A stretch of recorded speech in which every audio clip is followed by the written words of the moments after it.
the Lord. Thank you, Sister Pasita, and let's pray. Hallelujah. Father, thank you for this afternoon, oh God, that you have given to each one of us.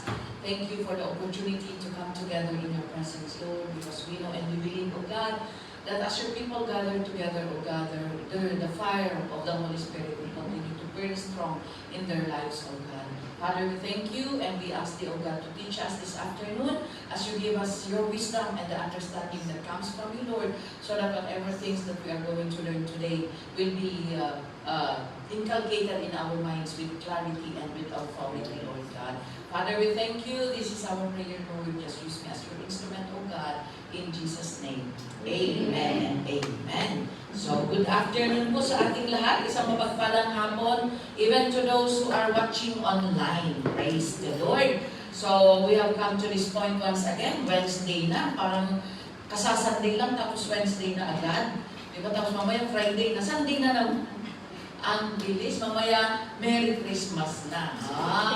So, mabilis na po ang tinatakbo ng ating mga panahon sa mga oras na ito because time is getting short and Jesus is coming soon. Amen? So, wag na tayong magpatumbik-tumbik. Okay? Wag na tayong, wag na tayong maging mabagal. Kailangan sumunod tayo sa kung paano na po ang nangyayari sa ating mga kapaligiran. Kailangan maging matatag tayo. Kailangan masiguro po natin na tayo po ay malakas at nakatayo pa rin sa ating paglilingkod sa ating Panginoon. Dahil maraming bagay dito sa mundo that nakakadismaya or maraming bagay ay nakaka-frustrate. Amen? Sino na ang nakaranas na na-frustrate? Diba? Maraming beses. No, hindi lang sa relationship, di ba? May mga bagay na we become frustrated because of failures, di ba? Have you ever tried your best? Trinay mo naman yung best mo, pero your best is not enough. Di ba? Sinong naka-experience yung gano'n? Yung nagpuyat ka na at lahat-lahat, you have given your best, and then, pero hindi pa rin gano'n. Yung hindi pa rin accepted yung best mo, parang it still come to nothing, ano? Or maybe we are silently fighting our battles. May mga battle tayo, it's because hindi ikaw yung open, hindi ikaw yung magkwento sa buhay mo. Sometimes sinusolo mo yung mga laban mo sa buhay, sinusolo mo yung mga struggles mo because you do not know whom to confide with or you do not know whom to share your problem. Kasi iniisip natin minsan na, ay baka sabihin niya na weak ako, o kaya ay sabihin niya, ay baka sabihin niya na ako ay isang failure. Okay? Or sometimes, ay baka i-dismiss niya ako, kaya sarilinin ko na lang. May mga ganun tayong mga iniisip. Or we have tried healing our own pain. Sino ang self-medication dito? Yung sumakit na yung ulo mo, automatic Panadol, di ba? Sometimes, dahil sanay tayo na ganun, so akala natin yun palagi ang gamot sa sakit ng ulo. May mga sakit ng ulo naman na out of high blood pressure o nagpapanadol, high blood naman pala ang reason kung bakit sumasakit ang ulo mo. So sometimes we try to heal our own pain, we deal with our own problem, we cope up with our own struggles and failures, and akala natin kaya natin. Amen? But then, we become exhausted, napapagod tayo kasi at the end of the day, hindi pala natin kaya. Kaya yan, yung failure mo mas lalong lumala. But then this afternoon, we are going to learn about something that we need in these end times. And the title of our topic is, Do Not Let Failure Stop You From Trying Again. Bakit? Kasi kapag maraming beses ka nang nag-fail, parang ayaw mo na. Amen? Maraming beses ka nang nasaktan sa pag-ibig, ay ayaw mo nang makipagrelasyon dahil na-trauma ka na. Amen? So, ayaw mo na, o kaya maaaring you have taken a course, sa mga estudyante, ano? You have taken a course and then you tried going through the examination, pero makailang ulit ka na bumagsak. So, sa ultimatum na usually I think ang board exam is, I think, at least 3 takes. So, first take, bagsak. Second take, bagsak. Pang-third take, pag-iisipan mo na, kukunin ko ba o hindi na. Dahil nadala ka na eh. First and second, bumagsak ka na eh. So, ang third take, parang pag-iisipan mo ng maigi. Kasi parang ayaw mo na, because sa failure, hindi po nakakagalak ang failure. It brings pain. Diba? It brings pain and disappointments. Kaya, ayaw na natin i-try ulit.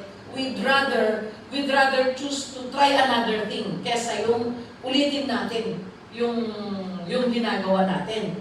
Okay? So, sometimes we feel exhausted. Pero, let's see a story wherein makikita natin na hindi nakakatakot mag-try again after so many failures. Amen? And let's take a look at Luke chapter 5 verses 2 to 3. Tingnan nga natin ang mapag-aaralan natin mga punto mula po sa kwentong ito. This is a very famous story regarding Peter na sinunod yung kautusan ng ating Panginoon to put down the net. Okay? And we know what happened. But there are principles there that we need to dig in that can be applied to our life. Okay? So, yung failure ni Peter dito is that Jesus was there. But you know, ang pinanggalingan nila Peter and his companions, galing sila sa gitna ng dagat because doon sa gitna, doon yung mga fish. Okay? Kung gusto mo makakuha ng mga isda, sa gitna talaga. Kaya ka mayroong pump boat na ginagamit, speedboat na ginagamit para makapunta sila sa gitna ng dagat para makakuha ng maraming isda. And doon po galing sila Peter. And his companions galing sila doon sa gitna and then they caught nothing as the Bible tells us.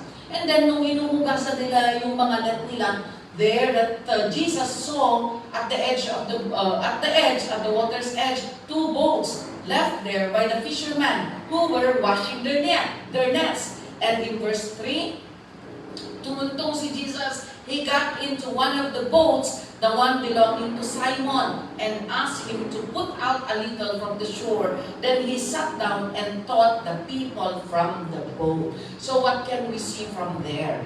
Peter and his companions were frustrated dahil wala silang nakuha. Okay? Wala silang nabigwit na mga isda. Wala silang nahuling mga isda. Ni isa, they were so frustrated. But you know, that failure led them to have an encounter with Jesus.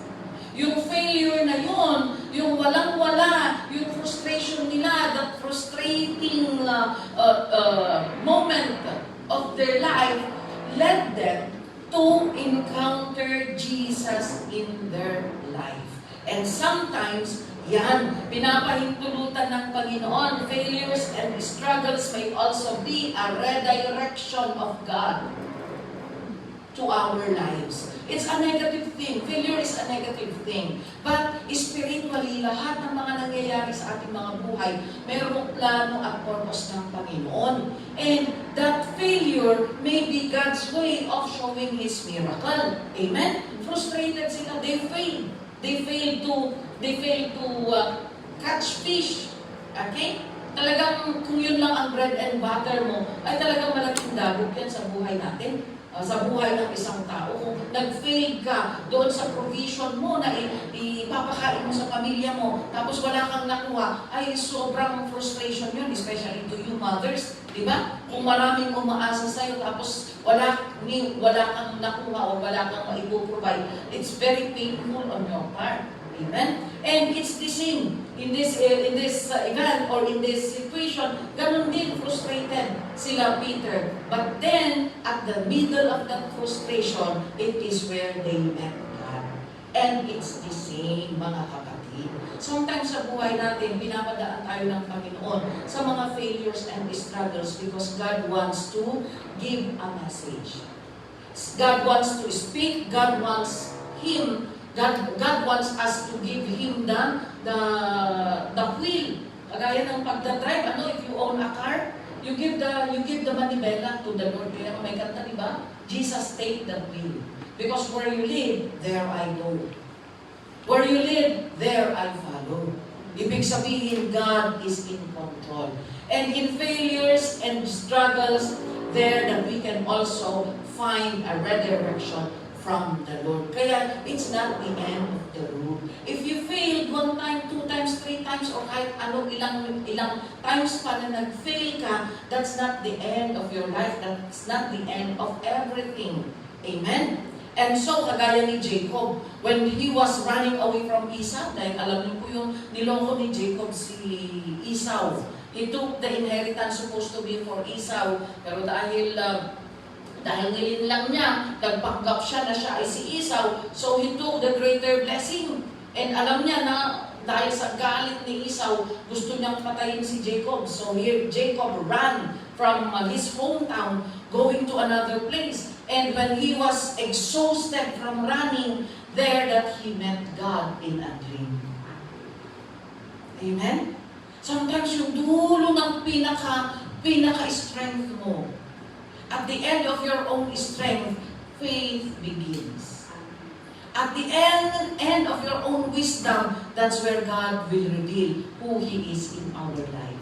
So, when you feel like you are going nowhere, when you feel like parang wala nang pinatutunguhan ang buhay mo, remember, that can be a turning point of your life for a breakthrough na ibibigay ng Panginoon sa'yo.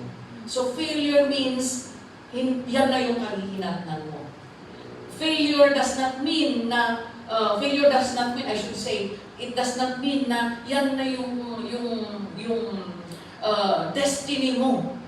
God can change it. Amen? So, kung itutuloy natin sa verse 4, we can see there that after Jesus used the boat of Peter for teaching the people, when he had finished speaking, he said to Simon, "Put out into deep water and let down the nets for a catch." Sabi niya, ilagay mo ulit, iurong mo itong bangka doon sa deep water. But Jesus did not ask him to go back to the middle of the sea. Sabi niya lang, i-move mo ulit itong bangka doon sa may deep water, just enough to throw down your nets. And let down the nets for a catch. And in the next verse, when he had finished, Simon answered, "Master, we've worked all night and haven't caught anything, but because you say so, I will let down the nets." Failures, you see? Failed pa rin, frustrated pa rin si Peter in this situation. Amen? But his failure is an indication that he needs to try again. Di ba galing sila doon sa gitna siguro makailang ulit nilang ibinaba yung kanilang mga lambat. Binaba yung lambat, hinila, walang laman. Binaba ulit yung lambat, hinila, wala na namang laman. Binaba yung lambat, hinila, walang laman. Sino ba naman ang hindi mapufrustrate? Amen? And then here comes Jesus telling it once again to Peter, ibaba mo na naman yung lambat mo, Peter. Ikaw ba naman, makailang ulit mong binaba yung lambat, wala kang nakuha? Do you still believe when someone says na, ibaba mo muli? But you know, failures are indications that we need to try again. When they were at the middle of the sea, they tried fishing. Kasi they were there at their own. They were there, sila-sila lang. But this time, na second try na naman nila, that God is giving them another chance to try it once again, this time will be different. Why? Because now, this chance for them to let down the nets is with Jesus na. Amen? Kasi kanina, yung frustration nila doon sa gitna, sila lang yun, hindi kasama si Jesus But this time na ibababa na ni Peter, sabi ng Panginoon, let down your nets. This time, with the presence of God. Amen? So, failures are indications that we need to try again, mga kapatid. Huwag kang maghapot na mag-try again. Amen? Try again, but this time now, nasusubukan mo muli, let Jesus come in and be part of the event, or be part of the activity, or be part of your plan. Amen? So ngayon na nakasama na si Jesus, nag-step in na si Jesus sa situation ni Peter at ang kanyang mga kasamahan, ano ang nangyari? Itutuloy natin sa verse 6, what happened? When they had done so, they caught such a large number of fish that their nets began to break. So ano ang makikita natin? Failures are indications that we need to submit, trust, and obey God. Amen? So, failures, kung titignan natin, it's a negative thing. Amen? Pero kung gagamitin natin in a proper way, or kung babasahin natin, bakit ba ako, Lord, nag-fail?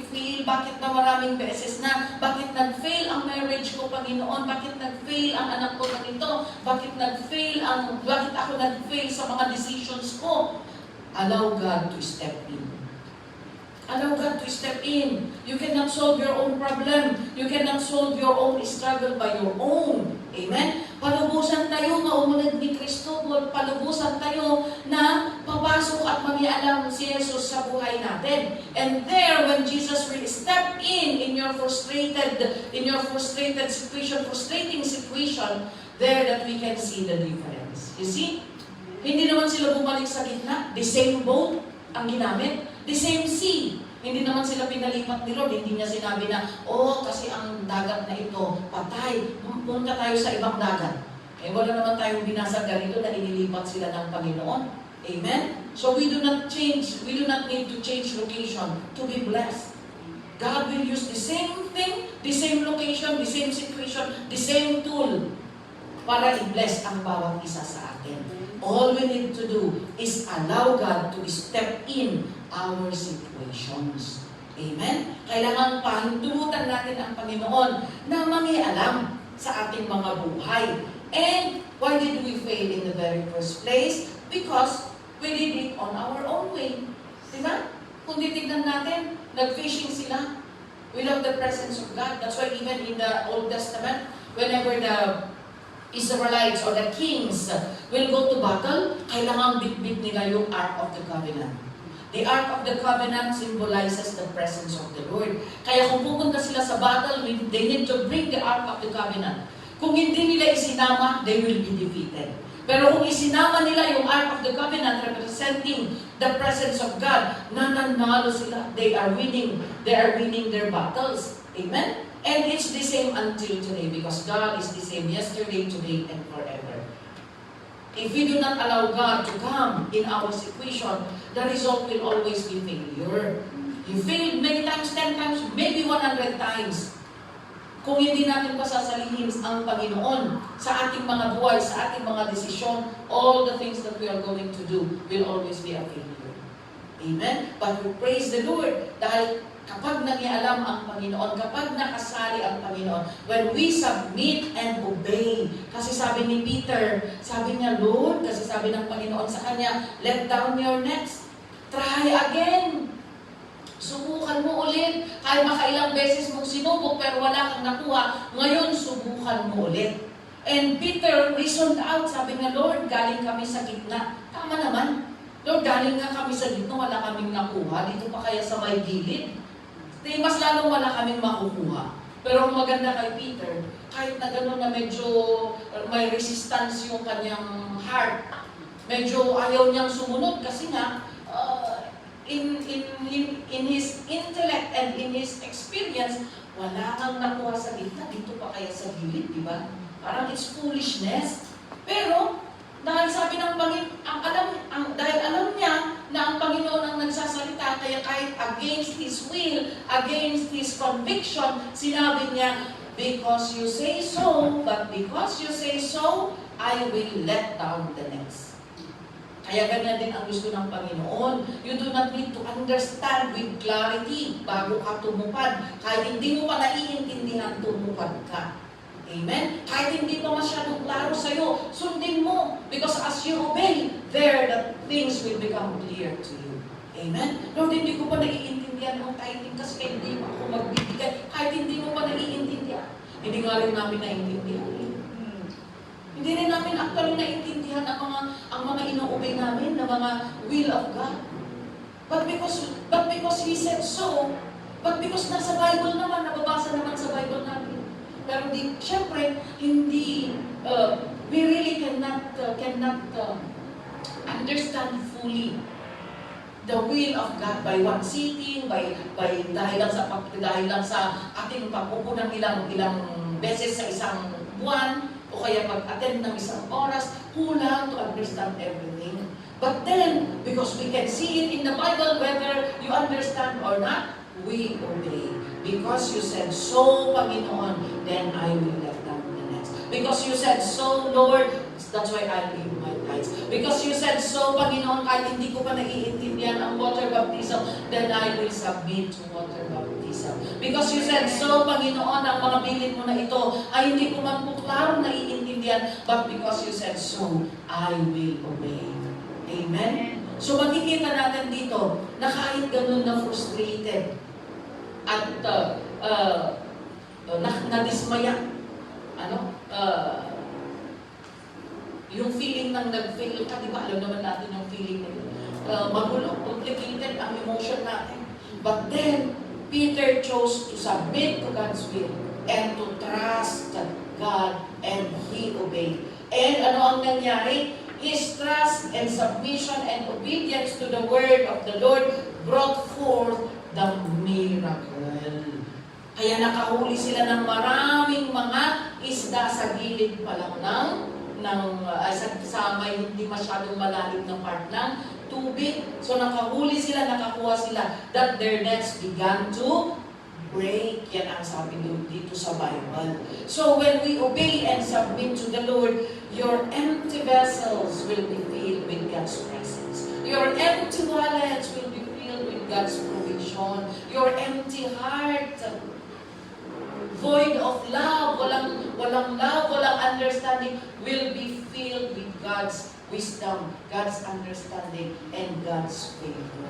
Whatever is empty sa ating mga buhay, it will all be filled because of the presence of the Lord. Amen? So yan ang nangyayari if we obey and we continue to submit even if you have failed many times. Mga kapatid, God is a restoring God.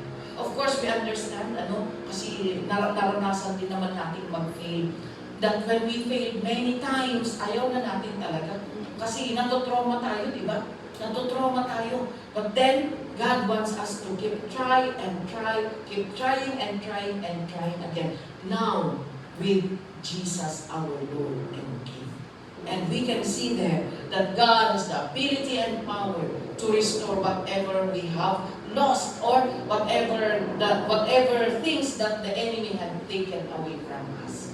Amen. So we need to keep praying kahit wala kang nakikita bunga ng panalangin mo or hindi mo nakikita na nasasagot ang panalangin mo, keep praying. At ang ibinigay na example ng Panginoon is yung persistent widow. Okay? The parable of the persistent widow, na kung saan yung balo na ito pabalik-balik sa isang judge na hindi nananampalataya. This judge neither fear man or even God. Wala siyang kinatatakutan. Hindi niya kinikilala ang Diyos. Wala siyang nire-respeto ng tao. Talagang may sariling mundo itong judge na ito. Okay? But then, siyempre kung wala siyang takot sa Panginoon, wala rin siyang awa.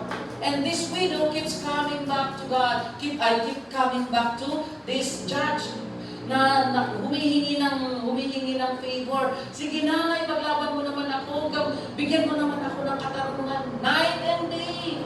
Bumabalik-balik siya doon sa judge. Kaya sabi ng judge, kahit na hindi ako naniniwala sa Diyos at wala akong nire-respeto at ginagalang na tao, I will make sure that this widow will receive favor.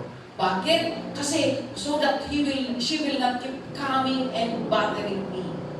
So dahil ayaw niyang maistorbo, ayaw niyang laging binabalikan siya ng umiiyak na balo, binigyan niya na ng favor. He has granted the favor. He has granted favor to this widow. And ito ang ginamit ng Panginoon na example. Sometimes we get frustrated kung walang kasagutan ng ating mga panalangin. Parang hindi pinapakinggan ng ating Panginoon. But then we keep praying. Do not give up, mga kapatid. God has a timing. God has a purpose. And God's delay does not mean hindi pinakinggan ni Lord. Amen? God's delay does not mean that God is abandoning you. Just like what Martha and Mary thought when Jesus delayed his coming to when Lazarus was sick. Nagkasakit si Lazarus and pinatawag si Jesus. And pinaka-best friend ni Jesus si Lazarus. Pero hindi siya pumunta kaagad. Hindi siya pumunta kaagad. Hanggang sa namatay si Lazarus. Nailibing na si Lazarus. Why did Jesus, hindi siya, dapat pumunta siya nung buhay pa si Lazarus? Bakit kung kailan patay na at naaagnas na? Because Jesus wants to display the power of God in order to prove that He is the resurrection and the life. Kaya pinapahintulutan ng Panginoon. Hindi porke hindi mo nakikita ang kasagutan, ibig sabihin, you are being abandoned by God. No. God has a timing. God wants to display His power. Kaya hintayin po natin mga kaibigan, huwag po tayong mag-give up. Amen? Keep praying. Keep loving, even if na-frustrate ka ng makailang beses. Hindi ibig sabihin na lahat ng tao ay hindi mapagkakatiwalaan. Amen? Ibig sabihin, may nangloko sa'yo. Feeling mo, lahat na ng tao ay ganon. So, guarded ka na. And you know, may danger din kapag may guard ka, parang wala kang pinagkakatiwalaan. You do not give fully your trust and love to other people. Parang feeling mo, lulukoyin ako nito, lulukoyin. Naging paranoid ka na. Okay? So, let's be very careful that even if you have failed many times because of loving a person or loving people, caring for people, and yet you did not receive the right thing na dapat ay kapalit, you've been betrayed, you've been scammed, bumalik ay hindi yung kaaya-aya, then we need to still keep loving. Amen? Keep trying, keep loving, keep praying, keep believing. Amen? Ang isang bagay is when we turn away from the Lord, and then we go back to the Lord, and then we turn away again, and then we go back, and then we turn away again. Hanggang sa parang pati ikaw ay nahilo na. Kung saan ba talaga ang gusto mong puntahan o gusto mong gawin sa buhay mo. We need to keep believing God, kapatid, because God is a restoring God. And we need to keep serving the Lord. Amen? The verses that we are going to see are verses that will prove that God restores. The God of Jacob, the God of Abraham, the God of Isaac is a God who restores the fortune of those who trust in Him. Amen? 1 Peter chapter 5 verse 10. Para hindi po tayo titigil. Once na nag-fail na tayo, huwag tayong tumigil. Amen? Sabi niya dito, and the God of all grace who called you to His eternal glory in Christ, after you have suffered a little while, will Himself restore you and make you strong, firm, and steadfast. Amen? Yan po ang isang purpose kung bakit pinapahintulutan ng Panginoon na minsan may mga humps and bumps ang ating mga dinadaanan. Minsan ang ating spiritual na buhay ay hindi dire-diretso. May mga humps na kung hindi mo napansin ay talagang anong tawag nito, maitaltag ka. Kung kalsada sana, hindi mo napansin yung hump, ang bilis mong magpatakbo. What will happen, di ba, malulundag ka sa kapag nabubuo yung hump. But then these are allowed by God in order to show forth His glory. That you and me will become stronger, maging firm pa, and more steadfast in our service to the Lord. May magandang purpose ang Panginoon sa mga nangyayari sa ating mga buhay. Kaya huwag po tayong mag-give up. Amen? In Job chapter 42 verse 10, Job chapter 42 verse 10, we know the story of Job, di ba? He is a righteous man. Yes, he is a righteous man. God is proud na talagang pinangalanan niya siya kay Satan. Because there was a meeting in heaven, and then Satan also went to makimeeting. Imagine that, pati si Satan nakimeeting. Sabi ng Panginoon sa kanya, sabi niya, have you seen my servant Job? He is righteous in this land. Sabi niya, sabi ni Satan, righteous lang siya kasi you are covering him. You have put a hedge of protection around him. But you try to take away the protection. He will curse you to death.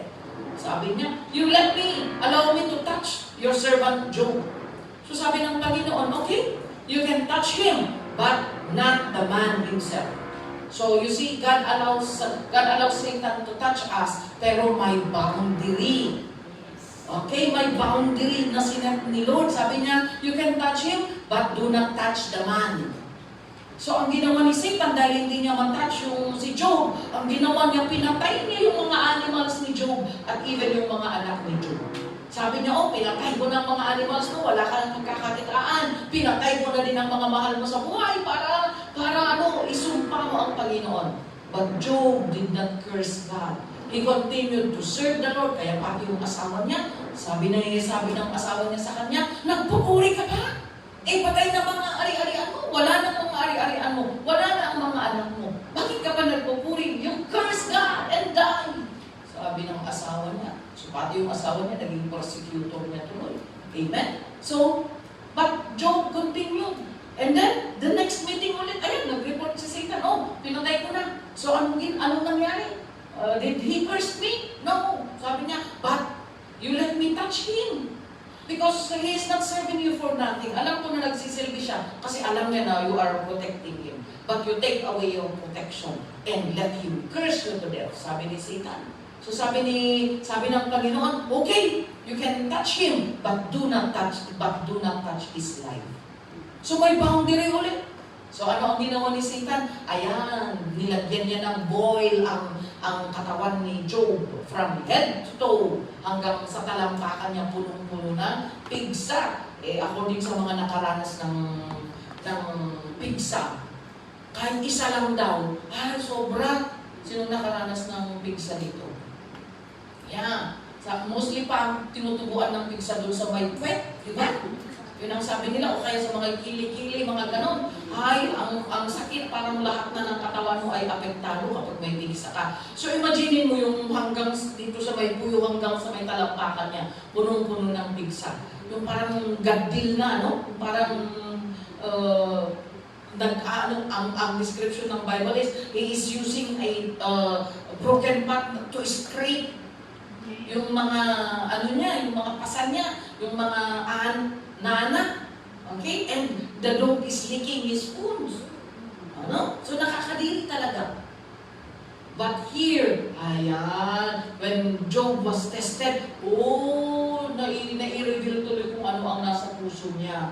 Amen? He cursed the day of his death. Sabi na, sana hindi na lang ako pinanganak.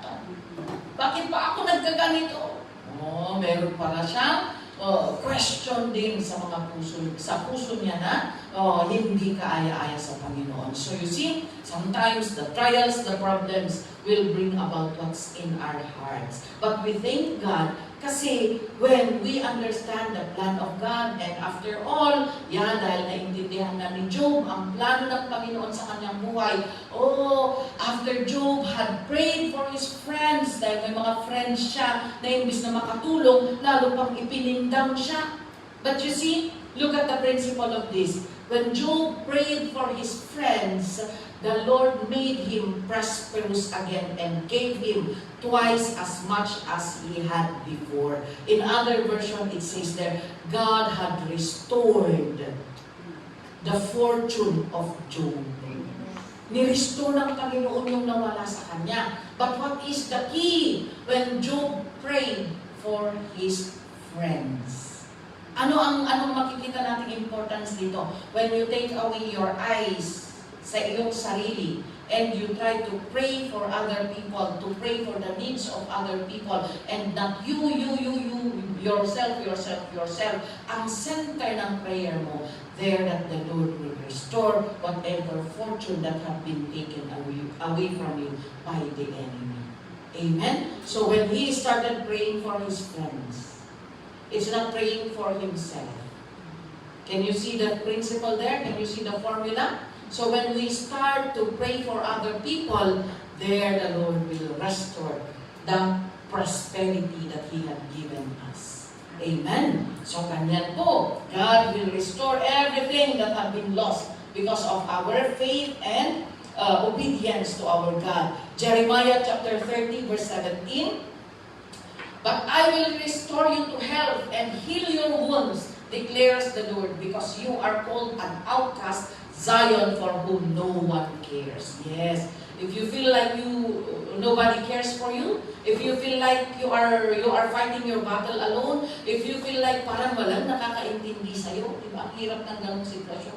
Parang explain ka ng explain, pero walang nakakaintindi sa'yo. nakaka-frustrate yung gano'n. Amen? At lahat pa ng kamay nakatulong sa'yo. Di ba? Sometimes we do experience that. And these are all God's way to mature us, para mag-mature tayo, para mag-grow tayo sa ating pananampalataya. These situations should not cause us to run away from the Lord.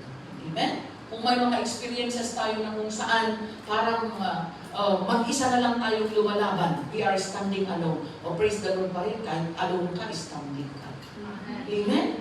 Remember that he who stands firm to the end will be saved. Whether you have a companion or none, ang sabi ng Panginoon, he who stands firm till the end will be saved. Eh kung yung best friend mo ay natumba na, dahil pinili niyang matumba, or yung best friend mo, yung nag-akay sa'yo, or yung spiritual mother mo, or yung kung sino pang maaaring vinavalue mo, eh umalis na sa pananampalataya, or umalis na sa presensya ng Panginoon, huwag kang sumunod. Amen? Huwag kang sumunod. Manatili kang nakatayo para sa ating Panginoon. Amen? Because God can restore whatever is lost. Hallelujah. Another verse, Ezekiel chapter 34, verse 11. For this is what the sovereign Lord says, I myself will search for my sheep and look after them. Yes, after failures or frustrations or disappointments, don't be discouraged. Amen? Because God will look for His sheep and He Himself will look after them. Amen? Kaya yan, kahit na minsan matigas ang ulo natin, pero ginagamit ng Panginoon ang mga leaders or mga kapatiran to look for us. You know, when people look for us, they are God's agent. Kaya huwag na tayong magpa-importante.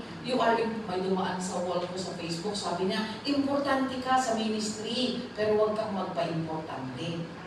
Can you see the difference? Alam niyo ba yung diferensya ng importante at pa-importante? Oh, importante ka, mahalaga ka, because you are bought by the blood of Jesus, pero huwag kang magpa-importante, ang tawag, magpa-special or ano tawag nito? Magpa-VIP, di ba? Huwag yung kumukuha lang ng atensyon, yung mga atensyon lang ang hinahanap mo. No!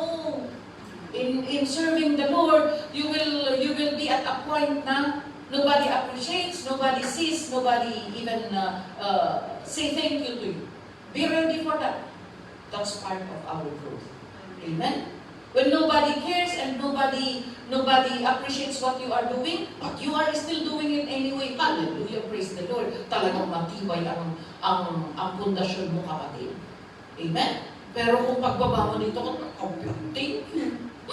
Wala pang nagsabing maganda ang boses ko. Ano ba naman dito? Wala man lang nag-shake hand sa akin.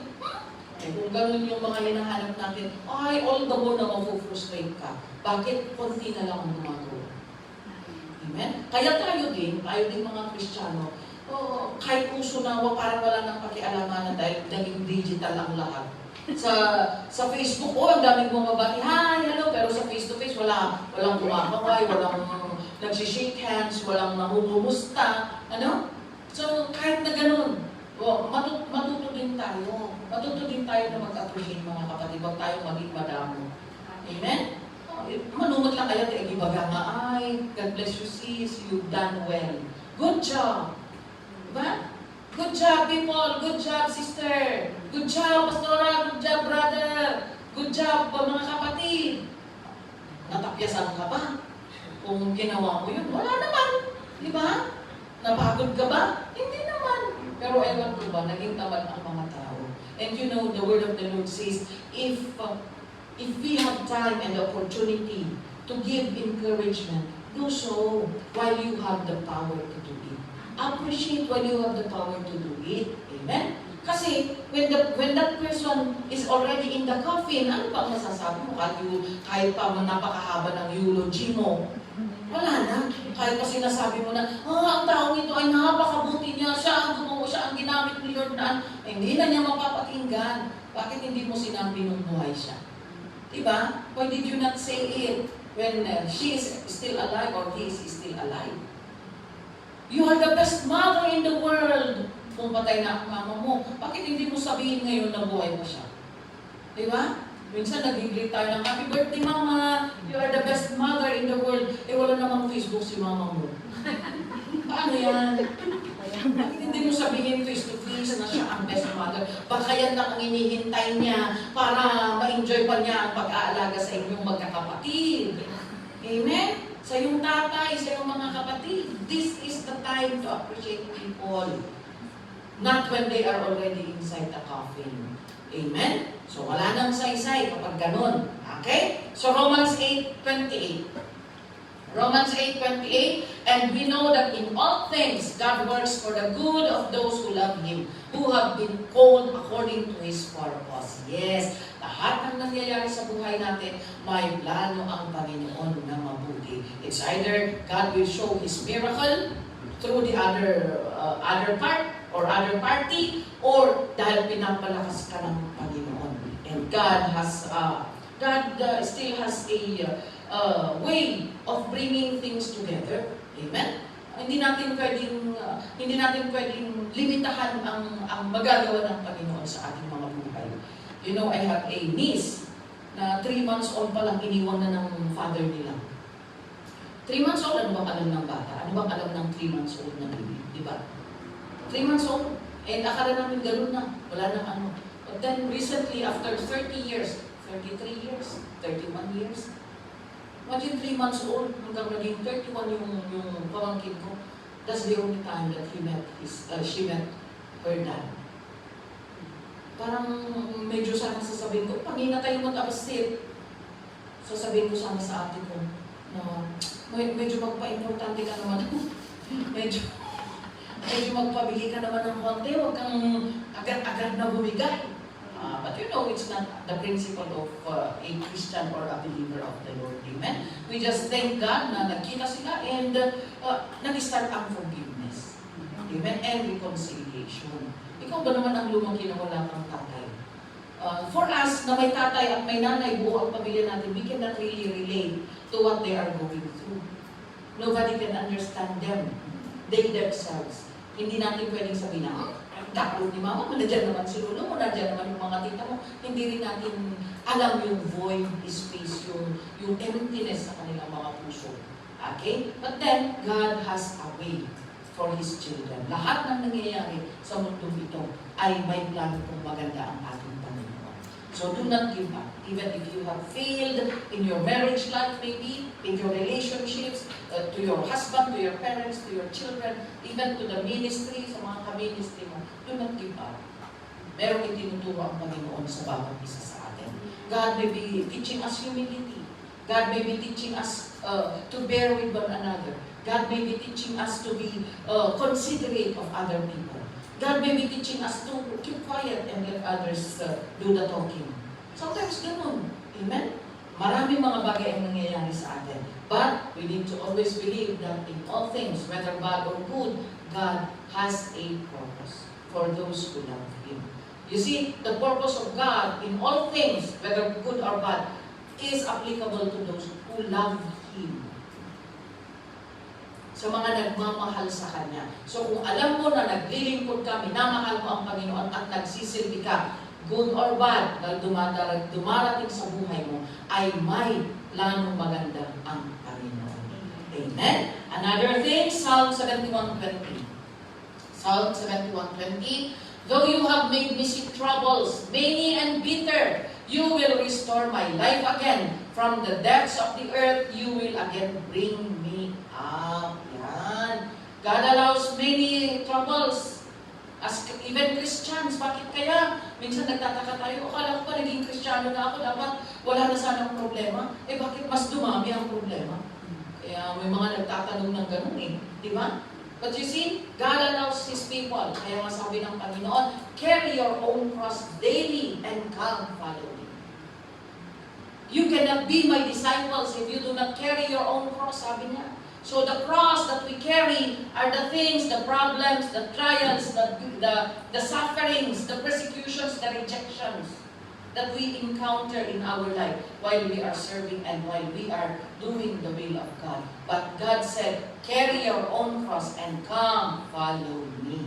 Whatever it takes or whatever you may experience as you are serving the Lord, kailangang pagdaanan natin yan. God will allow that we see many troubles, mapapait na mga bagay, mga mapapait na mga sitwasyon. But, sabi niya, you will restore my life again. And that restoration will bring forth testimony na ipapahayag natin sa ibang tao para sila din ay manampalataya sa ating Panginoon. Amen? And in Deuteronomy chapter 30 verse 3, last verse natin. O sige, sa Hosea muna tayo. Hosea 2:15. After Israel, okay, ang mga tao during the time of Hosea, naging adulterer sila spiritually. No? Alam niyo, may spirit nilang adultery yung adultery na literal ang nangyayari during the time of Hosea, but even spiritual adultery. When people worship God and at the same time worship other gods, small g. Hindi nila mapanindigan yung pananampalataya nila sa Panginoon. And so they also worship other gods. Mga Diyos-Diyosan ng kanilang mga buhay. Okay? And God is angry with them because of this spiritual adultery that they are committing. Pero sabi ng Panginoon, if you again come back to me, there I will give her back her vineyards, even yung mga nawalang mga ari-arian. I will make the valley of Achor a door of hope. Magiging daluyan ka ng pagpapala, magiging daluyan ka ng pag-asa para sa ibang tao. At kung ano man ang nawala sa iyo, because of the failures that you have gone through in your life, God will bring it back to you. And literal, pwedeng maging literal ito. It can be a metaphor wherein God will restore your prosperity, God will restore your fortunes, yung mga pagpapala mo. But God can also make use na talagang literal, na those who have yung mga inagawan ng lupa, inagawan ng bahay, dahil sa mga makasariling mga kapatid or mga kamag-anak, when the Lord will work, God will bring it back to them. Their houses, their vineyards. And it happened to our church. When during the shakings, ay kinuha nila yung buong church. Kasi dahil sa hiwa-hiwalayan ng mga shakings na yan, they took over the whole church in one of our churches. But God brought it back. But then we decided not to. We decided to make another one for the glory of the Lord. Amen? So it's not impossible for God. Na kung ano ang inaagaw sa iyo, God has said in His Word, if they take your cloak, you give your jacket. Ano? Kung ginawa nila ang sweater mo, ibigay mo pa kung ano ang nasa iyo. Because God is able to bring it back to you anyway. Mas maganda pa ang ibabalik ng ating Panginoon. And last verse, Deuteronomy 30 verse 3, then the Lord your God will restore your fortunes and have compassion on you and gather you again from all the nations where He is scattered you. Yes, sometimes because of failures, because of us failing the Lord, failing to obey God's commands and God's instructions, God has scattered His people, just like what He did in the Old Testament. Dahil sa katikasan ng kanilang mga puso, yan, kinalat sila ng Panginoon, they become captives of other nations. But then, God had promised that when we humble ourselves before God, the Lord will restore our fortunes and will have compassion on us. Amen? So mga kapatid, huwag kang tumigil sa failure mo. That's not the stop of your life. That's not your destiny. Keep trying. But in your trying, allow God to be part of your plan. Allow God to step in your situation. Baka naman, sige, I will keep trying, but you did not let God come. The next tries, the next tryouts na gagawin mo, siguraduhin mo, nakasama na si Kristo. Just like what we have learned from the experience of Peter, they went fishing without Jesus. They caught none. But when they put down their nets with Jesus in charge, they caught much fish that the nets began to break. Kaya ganyan po mga kapatid, we keep trying, but our trying must involve our Lord Jesus. Amen? Hallelujah. So yan po ang aral natin sa hapon ito, na huwag kang tumigil kapatid, maraming mga pagsubok, maraming mga oras na tayo po ay nag-fail, okay? Nakaka-frustrate even, especially if you know that you are failing God. Because kalaban mo yung Espiritu Santo ng Panginoon eh. And it will make you weak, it will really put you down.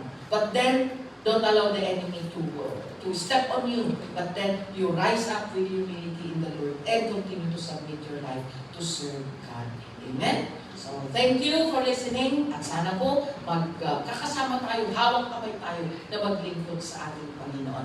That when one will feel, we should be an agent of the Lord to pull that up, to pull that sister or brother to rise on her feet para magpatuloy na maglingkod sa Panginoon. Amen? So let's pray. Hallelujah. Salamat po, Panginoon. We thank you, Lord, for your love. We thank you, O God, for your compassion. We thank you, Lord, for your restoration, O God. Because we know, Lord, that when we fail, we know, O God, that we know the feeling, O Lord, that we have when we fail you many times. But Lord, thank you for the assurance that there are chances in your presence, O God, that you are giving each one of us this chance, Lord, to put ourselves together, O God, to gather our pieces, O Lord, para po sa ganun kami po muli ay magpapatuloy na maglilingkod sa iyo, Panginoon. Lord, forgive us, O God, if we have failed you. Lord, forgive us if we have done things without your permission, without your power, O God, without your knowing, Lord. Forgive us if we have submitted many things in our life, O God. Forgive us for thinking that we can do it on our own, O God. Forgive us, O Lord, for trusting in our own wisdom and in our own ability, O God. But Lord, we thank you. We thank you for giving us this chance, O God, that even if we have failed you many times, even if we have failed in obeying your word many times, O God, we have failed to trust you. We have failed to obey you, Lord. Father, you still said that you have compassion on us and you are willing to restore our fortunes. Father, once again, we dedicate our lives before you, Lord. We commit our lives before you, O God. Occupy us, O God. Take full control. Take the wheel, Lord. Take the wheel and lead us to where you want us to go, Panginoon. Salamat po, O God. Soften our hearts, O God, so that we will be teachable, O Lord, before you. And Father, continue to anoint us. Continue to fill us with your Holy Spirit, O God. Because we cannot really go on. We cannot really persevere without the power that comes from you, Lord. Father, we thank you for your love and grace. And this is our prayer, Lord. In Jesus' name. Amen and amen. God